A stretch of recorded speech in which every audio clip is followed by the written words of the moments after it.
And for the 5th time ever, we are live. Hello, everybody, and welcome to another edition of the Reviewing Network Live. And this is what it's like. This is what it's like when you live in a place where your football team is absolute, complete, and utter dog crap. Or I'll just say it, they're dog shit. I'm literally recording this just a couple of hours after the Steelers got humiliated by Houston. 30-6. Kenny Pickett probably out for a long period of time, maybe the whole season. All I'm going to say is you might as well start taking for Caleb Williams now, because this team looks absolutely horrible right now. And it's not going to change until they start making coaching changes, which I don't think they're going to do, because they don't do that. They don't do, and that's the problem with the Pittsburgh Steelers.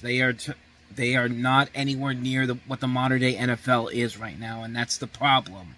But we're not here to talk about them. Trust me, we have a lot more pressing issues to talk about this week. And I just had to vent because, man, that's a mess. That was a horrible, horrible way to start the day.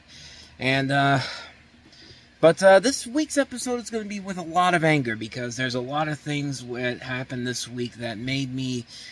This will probably be the longest episode we've done, because there's not one, not two, not three, but at least 6 things that I want to cover this week, and about half of them are things where we're going to be delving into them, and we're going to do some ranting as well, but we have a lot of things to get to, and I'm just kind of wasting time here. But if you haven't seen the show before, I'll tell you what this gist is. This is a weekly stream of consciousness conversation recording session where I sit down with you guys, we sit back, talk about things that happened the previous week before, and these are more free-form conversations. They're more like audio podcasts, so that means that they're going to be longer form, and there's also going to be some foul language too. So if you don't like that, I'd advise you to step away. But if you're up to the challenge, sit back, relax, and let's begin the conversation. And that means, of course, we have to start off every week with the weekend box office. And I said the last couple of weeks, watch for this weekend, because there is more big new releases coming out this weekend than any of the other weekends that we've had in the month of September. And 4 of the 5 new spots in the top 5 are new releases. So one of them is one that I've barely mentioned, because I didn't even know this was even a thing before I even saw it. But let's get to that one right now. Let's start it off with number 5, and that is The Blind. Now, I know some of you out there may be thinking, what the heck is The Blind?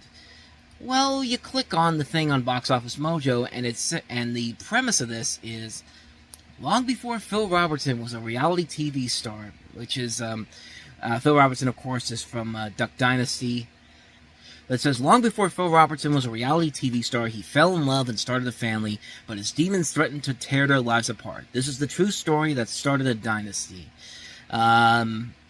This is a film that you probably never heard of, and quite frankly, I can't blame you, because I've never heard of it either, but apparently the Duck Dynasty crowd is still out there, and they went to go see this movie, and this thing brought in $4.1 million, not really a whole lot of money. It only opened at about 1,700 theaters, and brought in about close to $5 million, so I guess it opened up on a Wednesday, but, you know, for a movie that nobody really ever heard of up until now, the fact that it still made the top 5 is not bad, but then again, it's not a really good weekend for that except for the top 3 films. But I mean, if there had been more films out there, this thing would have got pushed down easily. But it still would have made the same amount of money, but it would have been pushed down a couple of slots. But yeah, that's pretty much all I know about this one. So that's The Blind, and no, I'm not going to go see it, so don't even ask me about it. But let's get to number 4, which was the number 1 movie for the last couple of weeks now, the past 3 weeks, and that is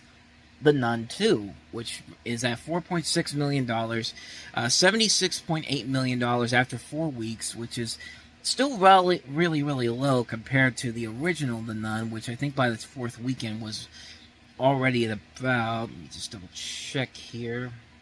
Yeah, it was already crossing $100 million, but then again, this one opened up much lower, but it has had the lasting power, mostly because of the lack of new releases up until this weekend.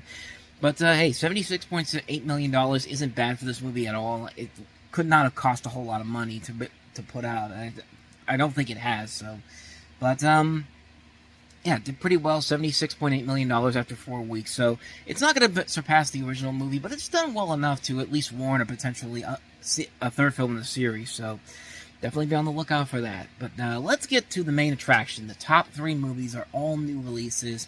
So which one came out on top? Was it Saw X? Was it Paw Patrol the Mighty Movie? Or was it the original sci-fi film that had been promoted as an original sci-fi film that was set to be one of the motion picture event of the fall season? And short answer is at number 3 we have that particular film, the one that was hailed as the motion picture event of the season. That is The Creator, which is I'm kind of glad this happened so that people can now shut the hell up about the fact that, oh, why can't they put out more original movies? Why can't they put out any original films? So I'm tired of the sequels. I'm tired of the remakes. Give me something original. And then Disney says, okay, here's The Creator. And then everybody else is just like, oh, I'm not going to go see that. It was just like, screw you. It's just like you finally get an original movie and you're just kind of like, no, I'm not going to go check that out. And I've talked to people that said that it's not technically an original movie because it takes a lot from other sci-fi films, but at the same time, man, it's an original film. It's not based off of intellectual property.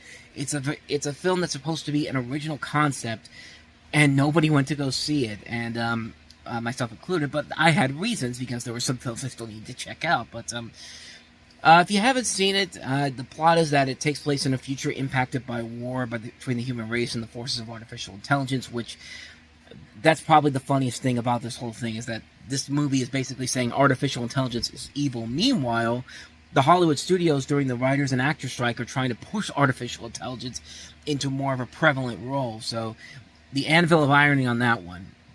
And you have a ex-Special Forces agent played by John David Washington who's recruited to hunt down and kill the Creator, who has developed a mysterious weapon with the power to end the war by destroying mankind itself. And this is Gareth Edwards, who gave us Godzilla and Rogue One. It's co-written by Chris White. It also features Gemma Chan, Ken Watanabe, and Allison Janney. And it takes a lot of inspiration from stuff like Apocalypse Now, Baraka, Blade Runner, Akira, Rain Man, The Hit, E.T. the Extraterrestrial, Paper Moon. So it didn't do bad with critics either. It actually did get positive reviews, and there's a chance that maybe this thing could have some legs, but, $80 million is the budget for this, which isn't a bad thing considering, especially when you consider how much the budget on several of the movies that we had in the last couple of months were. But $80 million, it brought in $14 million this weekend in 3,680 theaters. The worldwide gross so far is up to $32 million, so it's not technically a bomb per se, but for a film like this, you kind of expect a little bit more, especially with that budget of $80 million. But it'll probably make its money back overall. The film will probably make its money back with worldwide sales, and the fact that it's going to have to depend on the overseas market to kind of sell the film overall. And there's several reasons that why this film didn't do so well. The AV Club basically said it was the predicted result as due to being an original film, not based on an existing IP, which, again, you guys can shut the hell up about the fact that you want more original movies, and then here's an original film and you don't go and see it.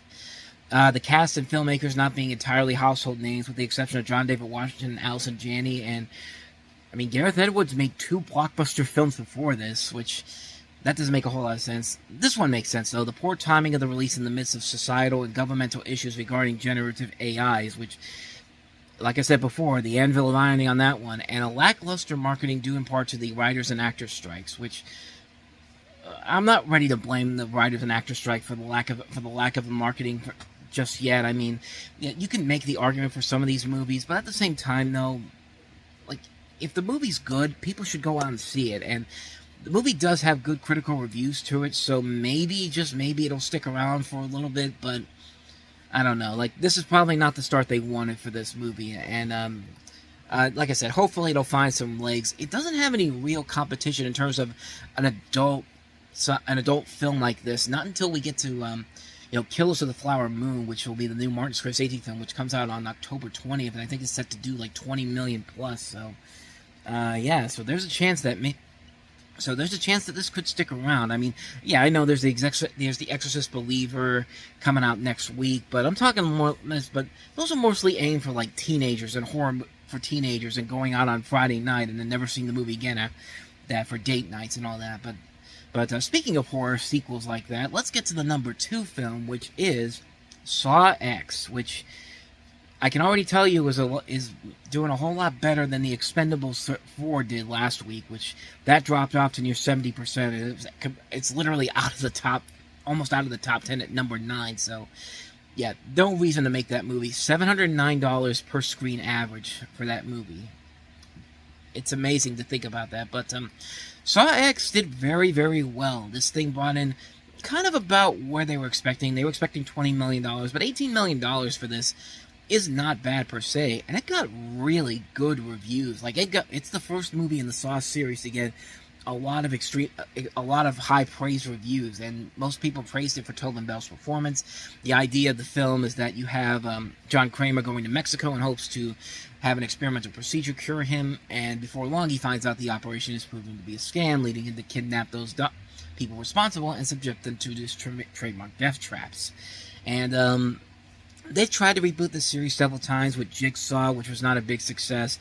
Spiral, which was an interesting take on trying to expand this out to something a little bit different, but didn't quite work all the way through. But, I mean, $18 million is nothing to shake about for this movie. This only cost $13 million, so they made their money back and more, which probably means we're going to get more Saw movies like this, even if this is supposed to be even if this does probably set this up to be the final film of the series, maybe, but I mean, who knows at this point? Lionsgate at this point will probably restart the series again. It would not surprise me if they did that. But yeah, Saw X did very well, $18 million, which means that the number 1 movie this week, some people might find this to be a bit of a surprise, but I didn't really, because I'll explain what it is once I tell you what it is. The number 1 movie is Paw Patrol the Mighty Movie. This is the sequel to the animated feature film Paw Patrol the Movie that came out a couple years prior to this. Was also kind of a surprise hit as well, but this one did a lot better. This thing brought in $23 million on its opening weekend, and the first film only brought in $13 million, only ended up bringing $40 million in, and this thing did very, very well. This only has a $30 million budget, and you know, this is not really all that surprising when you really think about it. I mean, just think about what they had to, is all the things that were in place here. Well, for one thing, this is the first animated feature to come out since Teenage Mutant Ninja Turtles, the first family film to come out since Teenage Mutant Ninja Turtles, and that was more than enough to bring the family crowds into this film. You also got a huge cast of stars in here: McKenna Grace, Taraji P. Henson, Marseille Martin, Kim Kardashian, Chris Rock, Little Raw Howie, Serena Williams, James Marsden, Kristen Bell. I mean, they packed some stars into this movie, and it's got pretty good reviews too. It actually got very good, strong reviews for this film, and it's clear that this film is made specifically for little kids. It's not made for people like me, or a lot of adults who go see all the new Marvel and DC films. This is a film that's specifically made for kids, and it seems like they made a film that both appeals to the kids, but also gives adults something to like about it as well. Again, I can't really say for sure because I haven't seen it, but it did pretty well. Got an A on CinemaScore, which means that it'll probably stick around in the box office for a long time, at least throughout the month of October, because we don't have any new. The next big family film that I think comes out is Trolls Band Together, and that's not going to be until well into mid-November, November 17th. So there's a good chance that this thing sticks around for the long haul, and they've already said they're making a third film in the series, which makes a whole lot of sense. The buzz on this was already coming in strong in 2026, so there you go. That's pretty much what you need to do to have success. Paw Patrol the Mighty Movie, the number 1 movie this week. There was one other new release that came out this weekend that went wide, and that is Dumb Money, which opened in 2,800 theaters wide. Didn't make much of a lasting impact, though. $3.5 million, $7.3 million in its debut when you count on the limited money. The critical praise is going to help it carry through. It's not going to be surprising if this becomes an Oscar contender this year, but I think they kind of expect a little bit more from it. $30 million budget for this. Maybe it'll make its money back in the long haul once the Oscar buzz gets going, but that's going to be something that we'll have to figure out what happens going forward in the next couple of weeks and months as we get closer to award season. So, with that said, that's the weekend box office, and now let's get to the many stories we have to cover for this week's story time. So if you remember last week's show, I came in with a breaking news story that the Writers Guild had agreed to a new deal to end the strike that had been going on for the last 5 months now. The deal was announced on Sunday. On Tuesday, the union's leaders announced that they had voted to end the strike, and then on Wednesday, the strike officially ended. And so the strike is now officially over, but we never really got into what exactly does the new agreement say.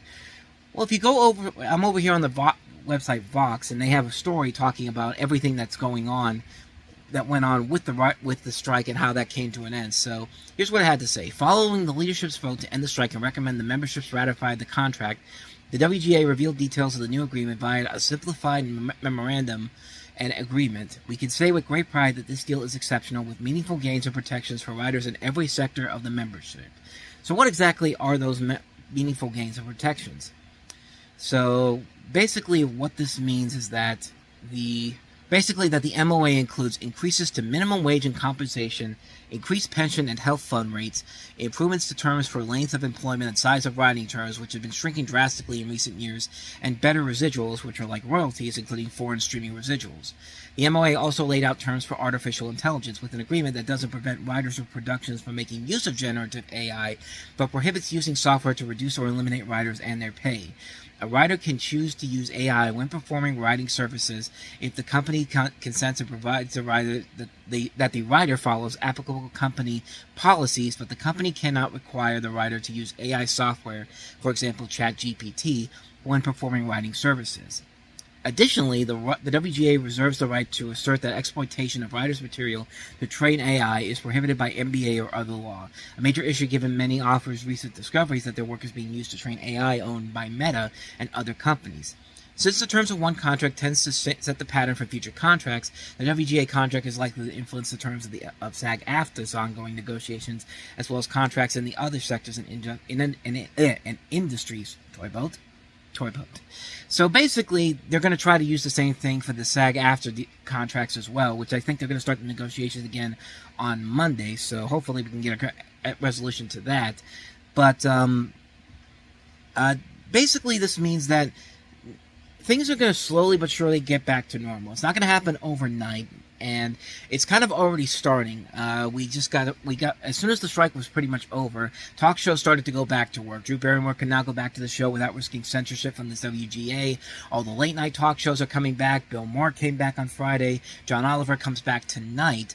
And then tomorrow, Jimmy Kimmel, Jimmy Fallon, Stephen Colbert, and Seth Meyers set the returns for their shows, which will be tomorrow. And then Saturday Night Live will be back quickly as well, and they're trying to but it's currently stuck in the actors situation because as part of the network, it's a part of the network television code that they have there. So scripted TV and shows that hadn't already been filming will be still on hiatus as long as the actors are still striking, and that basically means that stuff like Dune Part 2, which got pushed back from November to 2024, will stay where it is right now. But once the strike ends, the risk of further delays will drop off. And October had long been seen as kind of a last-ditch movement for the agreement to be reached without catastrophic meltdowns in the industry. And that being said, many workers inside and outside of Hollywood had incurred immense financial losses during the strike. Studios like Warner Brothers, which initially saw a bump to their bottom line, had lower earnings by $300 to $500 million. So basically, the first major step to getting things back to normal is complete. The writers are back to work. And now it's about the actors. Can they get the same type of deal that the writers did? So that's something that we're going to have to keep a close eye on for the next couple of days, and hopefully not too much longer. Hopefully this can get through pretty quickly. But it's going to take a while for the Hollywood studios to kind of get back on track, especially with the WGA strike still continuing. The actor strike still continuing, I should say. But again, we will see what happens. So keep it here for that. So that's the positive story, and now let's get to some negativity, because there was a lot of negative stories this week, and we have a couple of decent stories about the National Football League. And let's start off with the plight of one Chandler Jones. So for those of you out there that don't know the NFL or just don't know about football in general, who is Chandler Jones, you might be asking? Well, Chandler Jones is a defensive end who played college football at Syracuse and was selected in the first round of the 2012 NFL draft by the New England Patriots. He ended up winning a Super Bowl with them. He then went to Arizona for the next 6 years, 2016 to 2021 season. And for the past 2 seasons, he was with the Las Vegas Raiders, or at least this past season he was. And things were looking pretty good. I mean, despite the fact that his season ended early, is near the end of last season. It was actually the week of the Pittsburgh Steelers game that he collided with Max Crosby, and he was carted off the field. And he was taken on injured reserve. But the week before that, he was most notable for intercepting his former team at the last play of the game against New England for the game-winning touchdown for the Raiders. And need I say more about that one? But it was looking like that he was going to come back in 2023. Things were looking pretty good. And then this is where the saga really gets going, because it started on September the 5th.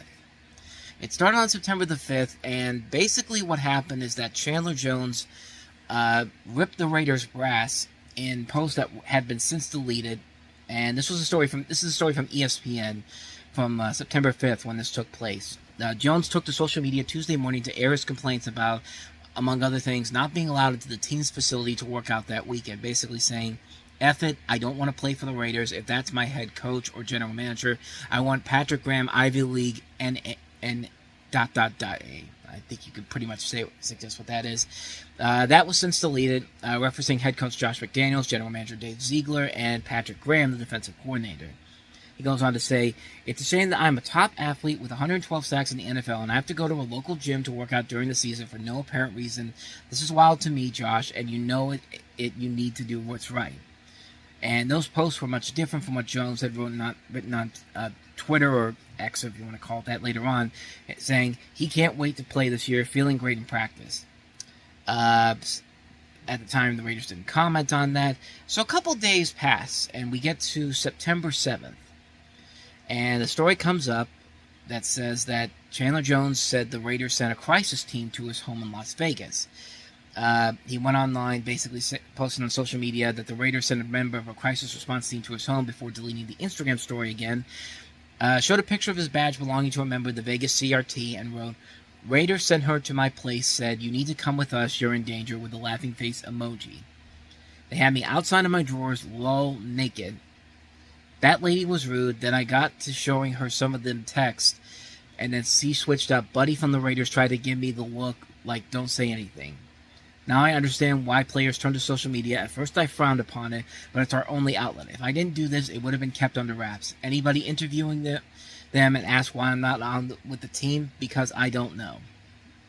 It says that Josh Jones, who had missed a handful of practices late in training camp for an undisclosed reason, also posted a screenshot of a alleged August 18th text exchange with Josh McDaniels, in which Jones later said, "I won't share anything else. If the Raiders let him play in the Sunday opener against the Denver Broncos," he goes on to say, "Y'all see how Buddy talked to me like I'm an item. Lol, look at my text and look at this."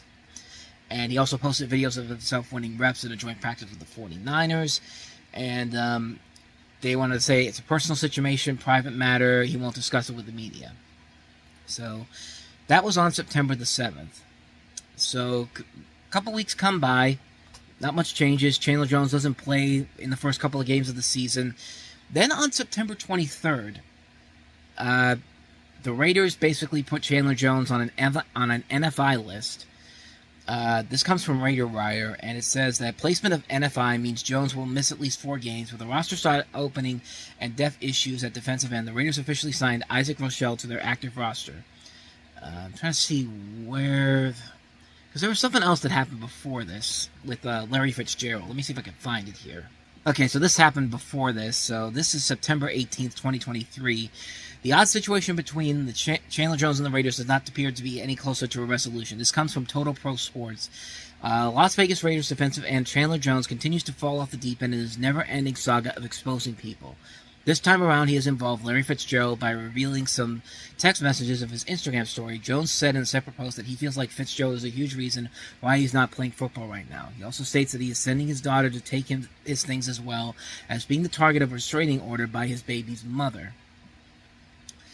Jones has taken to social media to make a series of statements, and his explosive revelations on X have caused quite a stir, and some very serious questions about going to need to be asked and answered. As of now, it does not seem like reporters are asking much about Jones' absence, and they may be done by design. So there was already a sense that something was clearly going on in the head of Chandler Jones, and it was going to get to a point where it was going to boil all over and just get too out of hand. And then we come to September 26th, and the Las Vegas, this is a story from the NFL. The Las Vegas Raiders, Chandler Jones says he was recently hospitalized against his will. This comes from around the NFL. It said that Chandler Jones wrote in a post on social media on Monday night that he was recently hospitalized against his will by the Las Vegas Fire Department and was later taken to a behavioral health center. He posted on social media what appeared to be a patient bill of rights for a Las Vegas area mental health facility, and he wrote that the police said the people were concerned about me because of my post online.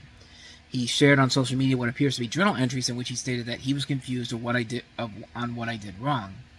The Raiders placed Jones on the team's NFI list due to a personal issue, and then a couple of days later, on September 29th, it all came boiling over when it was revealed that late Thursday night into Friday morning, Chandler Jones was arrested on Friday in Las Vegas, according to online jail records. Jones was listed as an inmate at the Clark County Detention Center as of late Friday morning. He allegedly violated a domestic violence temporary protective order and was being held on $15,000 bail. Jones posted bond later Friday and is due back in court on December the 4th. The Raiders released a statement on Friday saying that the team is hopeful that Chandler Jones receives the cares that he needs. He, his family, and all those involved are in our thoughts. The team knows that we're not comment further as Jones' situation has become a legal matter. And not but 24 hours later, the Raiders basically just said, we're done with this. They've let him go yesterday. This comes from Chandler Jones reportedly being released after being arrested by Vegas police earlier this week. The story from NFL media, Andrew Groover reports Jones was arrested for violating 2 restraining orders, currently in custody at the Clark. I pretty much just told you all this stuff. And the root of Jones's tirades on social media is unknown, though Jones has said some pretty strong things about Josh McDaniels, Robert Kraft, and Aaron Hernandez, among other topics. Both the Raiders and the NFLPA previously tried to reach out for Jones for help, but he refused both times, posting personal information such as name and phone numbers for the contact person each organization sent on social media. And the NFL put out the statement saying, we've been closely monitoring the matter and been in constant communication with the Raiders. And this is just becoming a continuing trend with the Las Vegas Raiders. They bring in all these players, and it kind of started all the way back in Oakland too. It kind of started with Antonio Brown when they made the big deal about Antonio Brown was going to play for the Raiders. Everyone was excited about that in 2019, and then he kind of just fell off the deep end so much that to try to get to New England. He goes to New England for a couple games, and they cut him after that because of allegations that came out. And then don't forget about what happened in 2021 with the Raiders when you had several different things going wrong for them in many ways. I mean, John Gruden gets fired halfway through the season because of leaked emails, due to homophobic, misogynistic, and racist emails. Ray Pasacci is named the interim coach, and then people like Henry Ruggs gets sent to is going to spend the rest of just a lot of things happen. Henry Ruggs gets involved in a fatal car crash. He was sentenced to. I think he was actually sentenced to prison for a number of years, if I'm not mistaken. I don't know. I think I read that. Let me just double check just to make sure.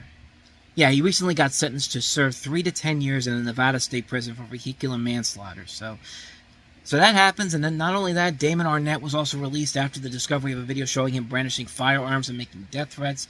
Nate Hobbs was arrested in Las Vegas for driving under the influence hours after a Week 17 win against the Indianapolis Colts.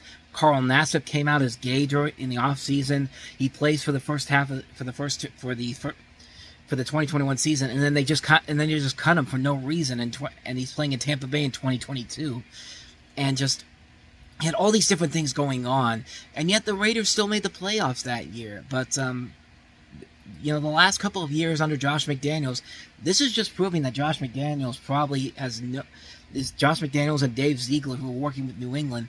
They can't do this stuff on their own. Like, they needed somebody like Bill Belichick to kind of ease the tension between everybody, and it's just kind of affecting them once again. Like, it's amazing how crazy this whole situation got with Chandler Jones. And Chandler Jones was one of the best defensive players in the game at that point. I mean, when you go, the way he ended that game against New England last year is just something that's.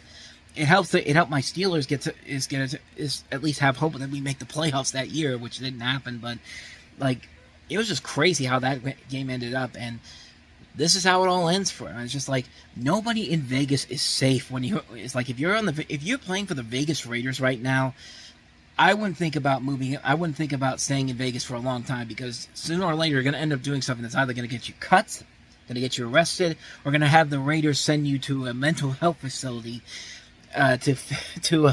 Like, it's ridiculous. But you know, I wish Chandler Jones the best. I don't want to see anybody get to. I don't want to see anybody get into that situation like that. That just feels like something's going on. Something's not right in Denmark with that one. So that's something that hopefully it works out for the best for him. We don't have anything too serious happen to him afterwards, but you never know. But that was just one of the crazy things that happened this week. Let's talk about the New York Jets. Why not? So the New York Jets have had a pretty bad season as well. I mean, when you bet the farm on Aaron Rodgers to come and finally make you the Super Bowl contenders that you think you are, and he gets injured 4 plays into his tenure and out for the season, yeah, that's not a good start. But it would help if the Jets were actually trying to fix those problems, but not so much. So last week, they lost to New England. It was a pretty bad game because New England really is not that good right now. I'm literally looking at my TV right now. They're down 31-3 against the Dallas Cowboys right now, and Mac Jones is no Tom Brady. But that's a whole other thing altogether. But the important thing here is to take away from the stuff that's going on with the Jets right now, because let's be honest, Zach Wilson is not the answer for the New York Jets, and the problem with that is that I don't think the Jets even thought that they were even going to play him. And so you would think that after your star quarterback gets taken out after 4 plays for the season, you think that you would try to, try to get somebody to come in here, try to get somebody to fix the problems that the New York Jets are trying to fix like now. Like get a veteran quarterback, but no, not so much. On Monday, the Monday after the game, Robert Saleh basically told the media, Zach Wilson gives us the best chance to win games. We know he's lying. We know he's lying, because if Zach Wilson really gave you the best chance to win games, then why the hell did you trade all that capital to go get Aaron Rodgers? Why didn't you get somebody else in case somebody is? I can't imagine there wasn't somebody in the Jets front office looking at this and going, guys, I know we have Aaron Rodgers and I know we have Zach Wilson here, but maybe we should kick the tires on another veteran quarterback after, just in case, our starting quarterback gets injured in the first game of the season and ends up being out for long term. I mean, we can eventually cut him later on down the road, but him, Zach Wilson, and Tim Boyle, Aaron Rodgers, Zach Wilson, and Tim Boyle, like, that doesn't seem like enough there, and of course nobody listens to him, and now look at the situation they're in. And the problem is the Jets can't sign anybody because they spent all that money that they had in the salary cap to go get these other players to play with Aaron Rodgers. They brought Randall Cobb and Alan Lazard from Green Bay over for Aaron Rodgers. They brought McCall Hardman over from Kansas City. They brought Dalvin Cook from the Minnesota Vikings. They brought in all these different playmakers, and this is them getting the karma that they deserve, because, to quote the Joker, you get what you friggin' deserve after what you've done here, because now you're stuck. You're stuck in a situation right now where it's going to get worse before it gets better, and you're lying to people straight up about the fact that you can't get anybody to come in and fix this. When Joe Namath is going on to local New York television and telling people that I'm tired of Zach Wilson, I'm tired of all this. Like, he went on to the Michael Kay show, which is the local ESPN affiliate in New York. And if you've ever seen those videos online, I mostly like seeing them for the Don LeGreca rants that happens on there. I mean, Don LeGreca's rants on there are hilarious. Like, go and look for those if you have a chance to. But so on Monday, Joe Namath appeared on Michael Kay's show, and basically he was asked what he thought about the Jets so far, and Joe Namath basically said, I didn't take anything positive out of it. It was awful. And Namath was particularly irked by Wilson's decision to sit down for a sack, and he said, you sit down. You sit down on a play, you go right down, what happened? I thought you were trying to win and make plays. You quit on a play. What is going on? It's disgusting. There's a little over the top back in Namath's day. Quarterbacks rarely play to live to see another play. This is just them talking about the thing there. And they're talking about Namath's criticisms towards the front office and Robert Saleh, basically saying, these guys aren't picking the right players. They aren't doing a good job of coaching. It's evident. I mean, you've got to look and see. If you have an eye for football at all and see things are haywire, it's too crazy. They need to fix it, and that's getting rid of a lot of people and bringing new ones in. They need to make major changes from top to bottom. And this article makes the argument about how, well, Joe, they're 1-2. They beat the Bills on the night Rodgers was injured, and the folks that were supposedly aren't picking the right play just picked Rodgers, whose presence created real Super Bowl expectations. Like, yeah, they beat the Bills on Monday night, barely, but that was mostly because of Josh Allen getting the yips, because look at what they've done against Dallas. Look at what they've done against New England. They looked horrible. They looked absolutely horrible. And like I said before, the biggest problem is that the Jets can't sign anybody of noteworthiness. The biggest person they could sign, who they signed to the practice squad, was Trevor Siemian.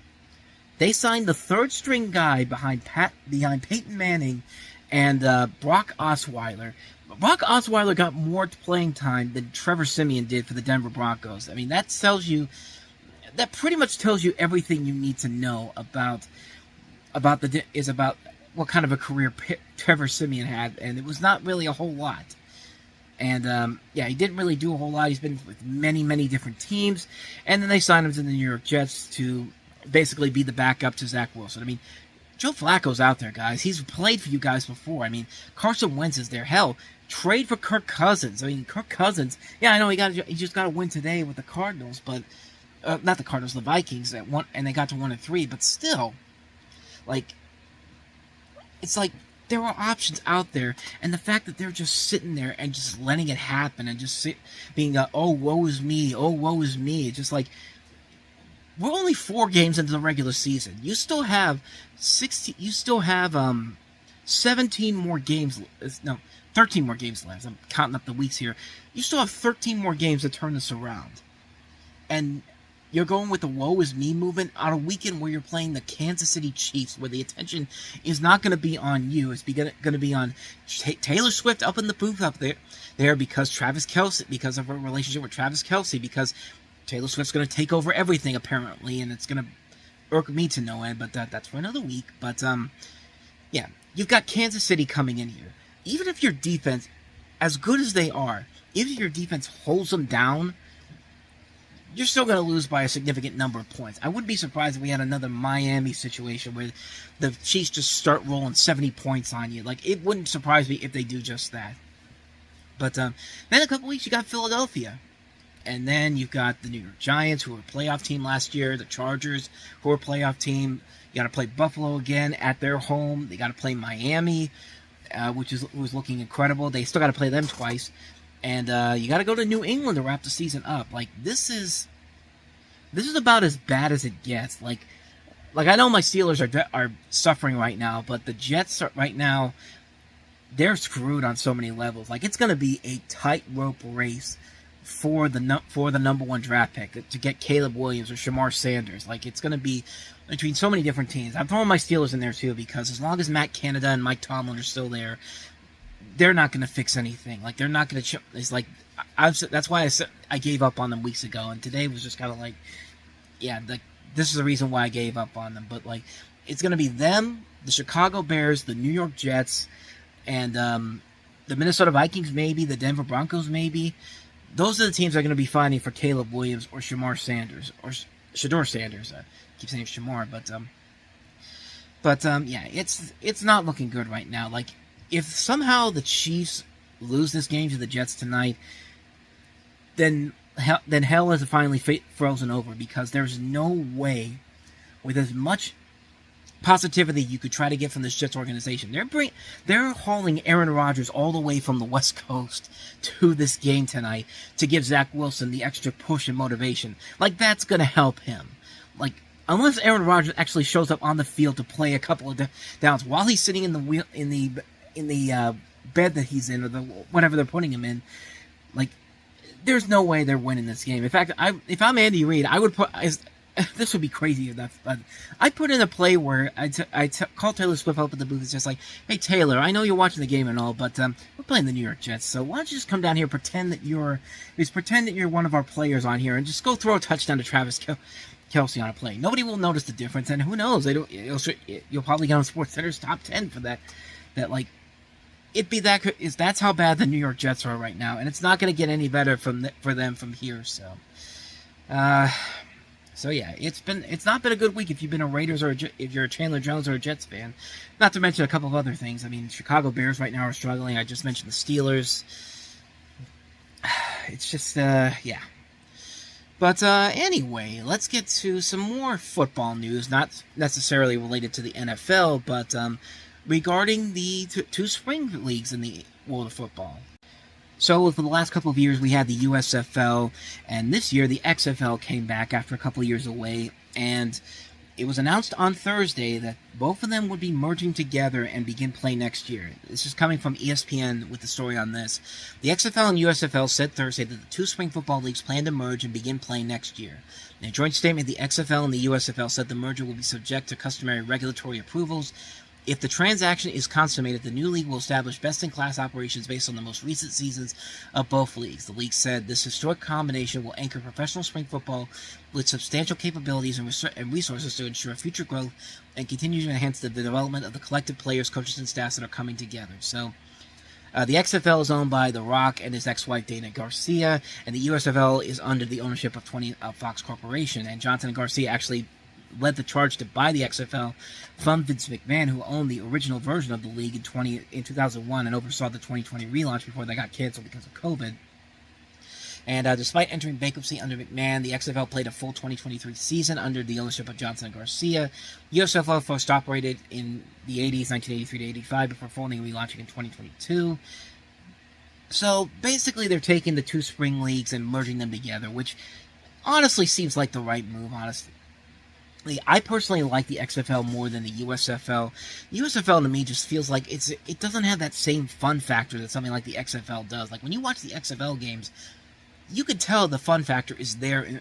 It's more fun in there than to watch the USFL. And the USFL overall just wasn't a fun game to watch. I watched both seasons of the USFL, and I was just kind of like, this is not fun whatsoever. Like, they try to add these futuristic techniques to make this stand out more than the XFL does, and they don't really do anything new or significant to make it stand out. Oh, you've got a drone inside the football, so when they kick it up in the air and you can show the football while being kicked to somebody, like the drone thing is kind of like, it's a little bit much. Plus, it also doesn't help that there's only one good football team in the USFL, and that's the Birmingham Stallions. And they're the ones that had the home field advantage throughout the 2022 season, and then again in 2023. Like, where's the fun in watching this, especially when you have all these other teams with players that are good players, but just don't have the same coaching capability that something like Birmingham does. I feel like Birmingham got the best advantage out of all those teams in the USFL. At least in the XFL, there's at least more variety to it. There's a lot more fun to it. So, yeah, it'd be cool to see them merge these together and hopefully get something out of it. Like, it'd be cool to see what they can do with it. And I'd be really curious to see what they can do to fix a lot of the things. And I'm curious to see how that's actually going to play out. Is it going to change the name to the XFUFL or the XUSFL or something like that? Actually, the ex-USFL might not be a bad idea now that I think about it. But so that was a story that broke on Thursday about the merging of the USFL and the XFL. So guess what, kids? It's raging time. So a while back, I did a video talking about the upcoming live-action remake of Bambi. I also did it in there talking about why it's my favorite movie of all time, because Bambi is my favorite film of all time. And I did that long video there. If you want to check that out, I'll put it to a link in the corner.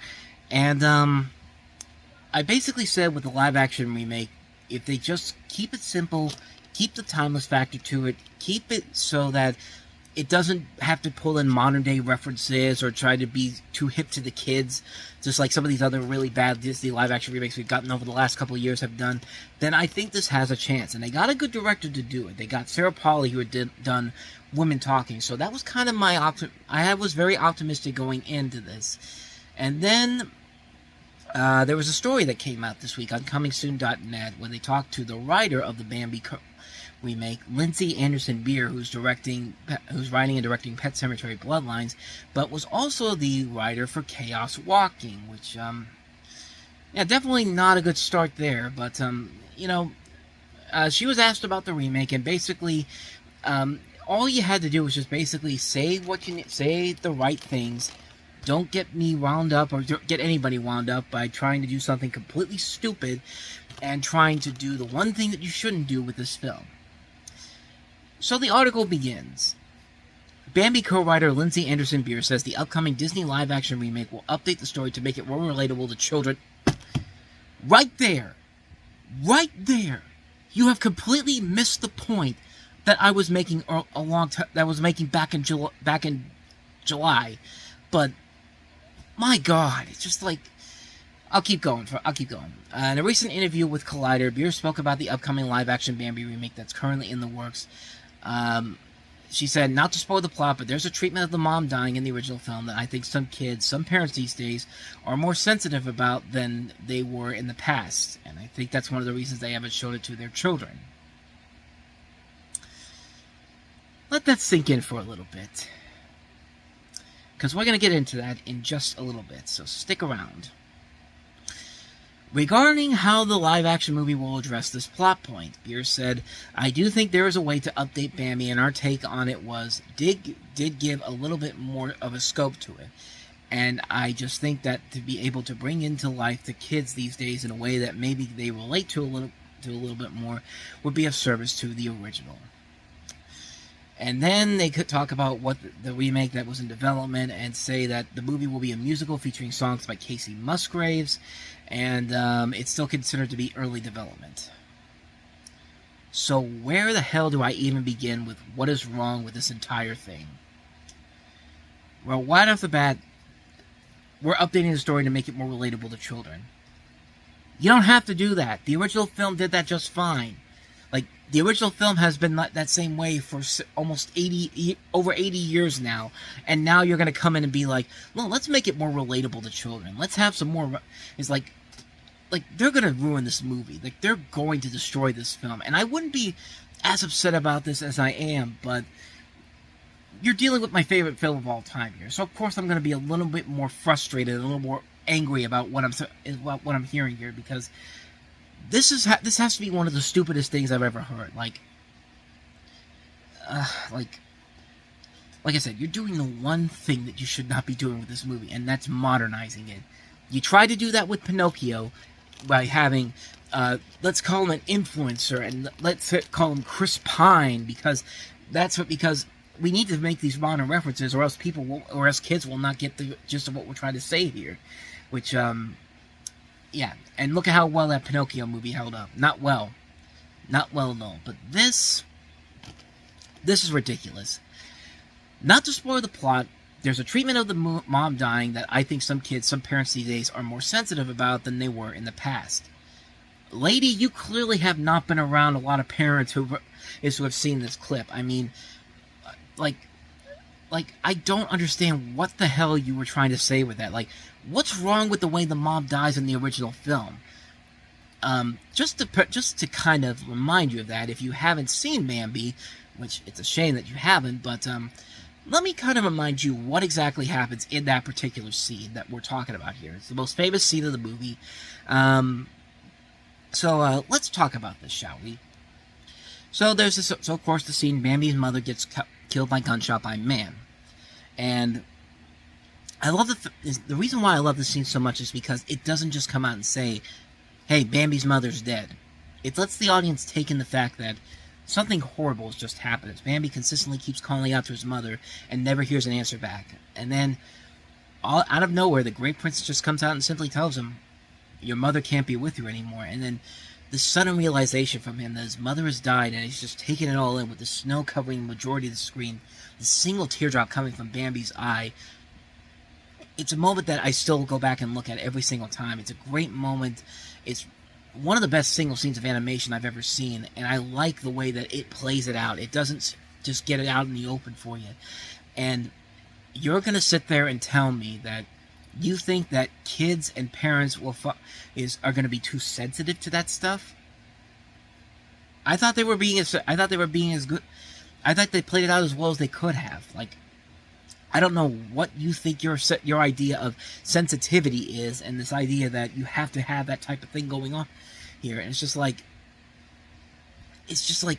it makes no sense at all why that's something that you would think to add into there. It's just kind of like, it makes no sense whatsoever. And like if you want to say the one thing that you should do is not immediately cut to happy music like in the original film, then okay, I can buy into that. Or you know what? Bring in some elements from Bambi too. Like I've said before, like after the scene where Bambi's mother gets shot, I say stop the movie and then put on Bambi 2 and then go back to the movie, and it works as a much better transition. But the way she's saying this and the way she's making this seem to be is that people are so offended by this scene, and that's not the case. Like, you clearly have no idea what the hell you're talking about.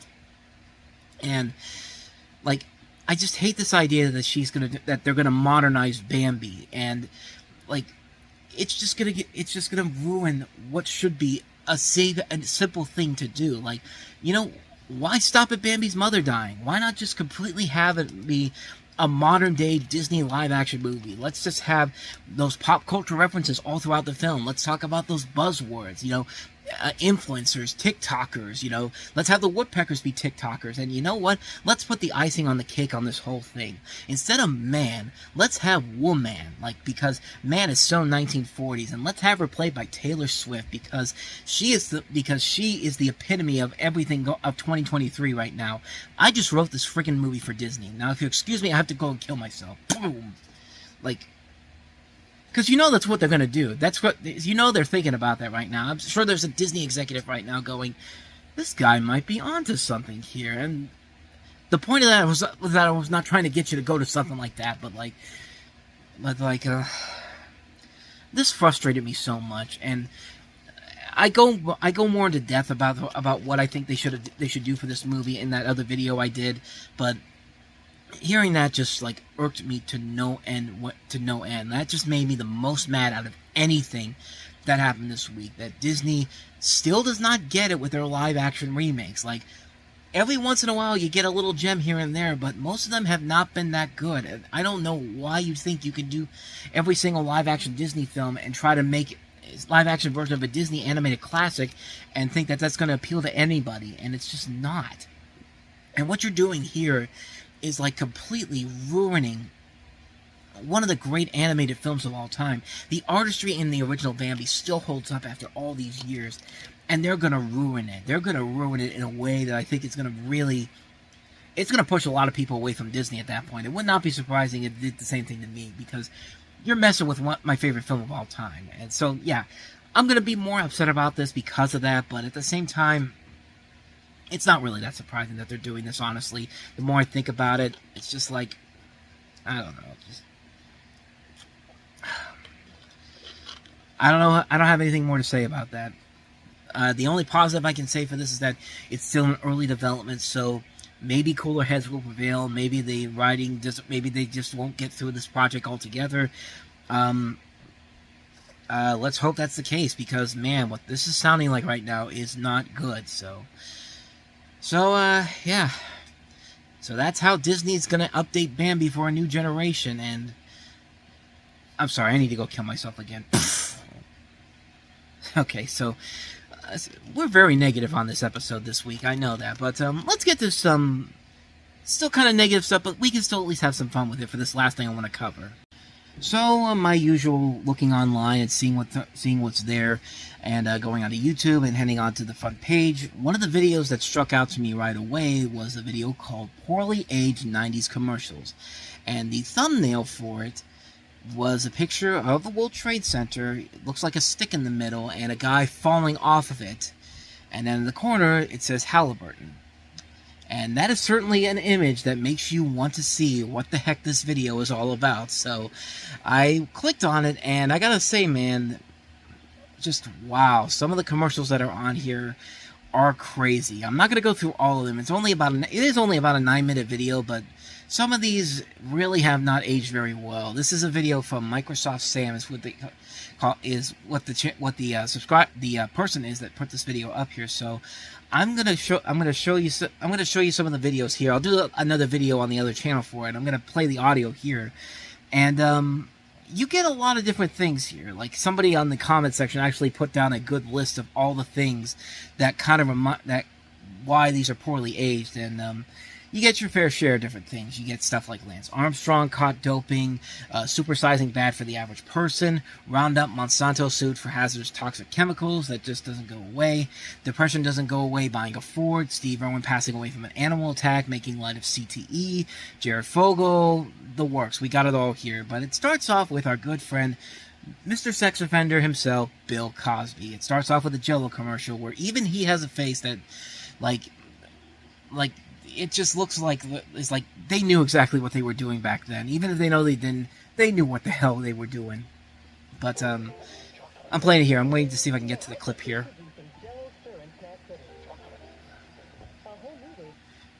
There's a scene where Bill Cosby is literally giving this kid his O face. Like, he's literally looking at her with the shape of an O. It's just kind of like. It's one of the most hilariously disturbing things you could possibly see, because we know what Bill Cosby is nowadays, but it's just like, it's hard to believe that there was a long period of time when he was Jell-O's spokesperson all the way through, and it's just like it's just hilarious to watch that. But then, let's get to the stuff that we really want to delve into here, because there's not only one commercial centering around the World Trade Center. There's actually a couple of them, and I'm going to get to the one that I want to get to first off, so let's get to that one. So this is a commercial for AT&T, and it starts off with this pole vaulter, and he's basically going to pole vault over the World Trade Center, which, you could pretty much see where this could possibly go wrong, but I'm going to let the commercial play, and I'm going to let you see for yourself. So we get a shot of the World Trade Center. The guy's about to pole vault. Somehow he's able to be that high up in the air to do this, but that's just the power of these commercials, and they show the inside of the World Trade Center, and nothing too bad so far, and then it literally shows the guy falling off in the middle of the World Trade Center, and it looks too similar to the jumpers that fell out of the tower when the planes hit, and needless to say, it's it gets very, very uncomfortable to watch this. I mean, it literally looks like something that happened on September 11th. Like I know this wasn't their intentions, but good lord, man, like, this looks, this does not look good. This is not a good image for AT&T. And it literally shows the guy, a shot from him falling down from the sky, and on the side too. Like, it literally looks like a scene you would have seen in a 9/11 documentary. It's that disturbing to look at. I mean, like, good lord, like, it's like, yeah, I'm celebrating, and then a couple years later, we wouldn't be celebrating to see the same images like that. But so you think that'd be the only one on there that would make you want to tug your shirt and go like, oh, like do the Charles Nelson Riley? But no, it actually is. There's actually a little bit more than that, because there's another commercial for the World Trade that features the World Trade Center in it, and it's even more iffy, if you will. It's literally the next commercial after Halliburton. It's not the second one after. It's the one after the AT&T one. After AT&T and Halliburton, it's the second. It's the next video after this, and I'm just gonna let you see what happens. And this is a commercial for UPS, but the first 5 seconds is just, it's wow. Let's just play it. You've got this huge customer.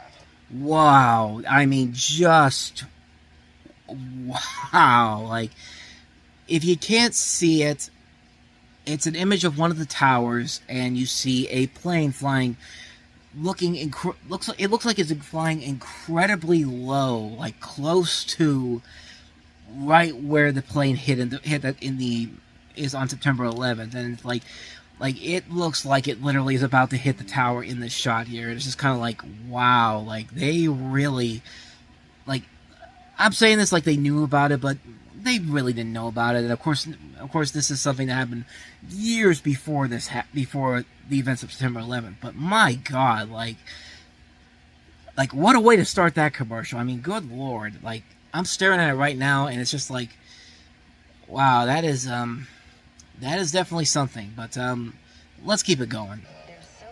And it misses it too. So yeah, but this is a commercial for UPS, and yeah, I don't think there's anything else more about that. It's just that first 5 seconds alone, and yeah, so I mean, that's just incredible to see. And I'm not going to go through all of these. You really should look this up for yourself. But here's a rundown of is from the comments that show you everything that everything is in here. We talked about Bill Cosby's sex offender. The next commercial was a book from the creator of Scientology, L. Ron Hubbard, Dianetics. Reminiscence of the jumpers during 9/11. That was the first AT&T commercial. Halliburton uses U.S. troops to get off into Iraq oil fields. The one I just mentioned, the UPS one, the 9/11 plane. The next commercial is Jared Fogle, convicted pedo. The next one is cluster bomb manufacturer. Enron scammed investors and collapsed as a result. An awkward, unwanted kiss. Even back then it was weird. That's what the comments said. Making light of CTE. Steve Irwin's passing from an animal attack. Depression doesn't go away buying a Ford. Donald Trump talking to Grimace from McDonald's.